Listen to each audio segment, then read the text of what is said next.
فجر کی سنتیں رہ جائیں تو کب پڑھنی چاہیے؟ اگر فرض نماز ہو رہی ہے تو سنتیں پڑھنی جائز ہے یا نہیں، اور اگر نماز نکل رہی ہے تو سنتیں پڑھنی چاہیے یا بعد میں پڑھنی چاہیے؟ بہت اچھا سوال ہے، روز پیش آتا۔ اس کا فیصلہ کن جواب سن لیں کہ جماعت ہوتے ہوئے سنتیں پڑھنا اس کی کوئی اجازت نہیں۔ اس سے بڑا ظلم کوئی نہیں کہ جماعت کھڑی ہو گئی ہے، فرض ہے، قرآن امام تلاوت کر رہا ہے، آواز آپ کے کانوں میں پڑ رہی ہے، آپ پیچھے سنتیں پڑھ رہے ہیں، وہ قرآن ہی نہیں اس کا سنتے، اور پھر کاٹ کاٹ کر پڑھ رہے ہیں کہ جلدی کریں کہیں رکوع نہ ہو جائے۔ یہ کوئی سنتیں پڑھنے والی بات؟ یہاں حضور علیہ السلام نے جب دیکھا کہ پہلے سے لوگ پڑھ رہے تھے، نئی نہیں شروع کی، آپ حجرات سے برآمد ہوئے، حضرت بلال رضی اللہ عنہ اقامت کہہ رہے تھے، لوگ پہلے کی سنتیں پڑھ رہے تھے، آپ نے فرمایا صلاتان ما،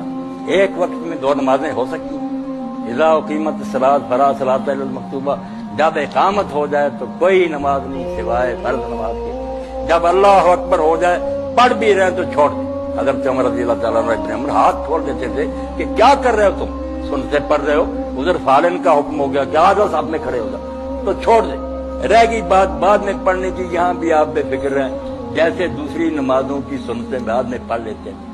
آپ ظہر کی نماز میں آ کر شامل ہو گئے، پہلی چھوٹ گئی بعد میں پڑھ لیتے ہیں، اسی طرح فجر کے بعد بھی یہ سنتیں پڑھ لیں، یہ وہ نفل نہیں ہے جو منع کی۔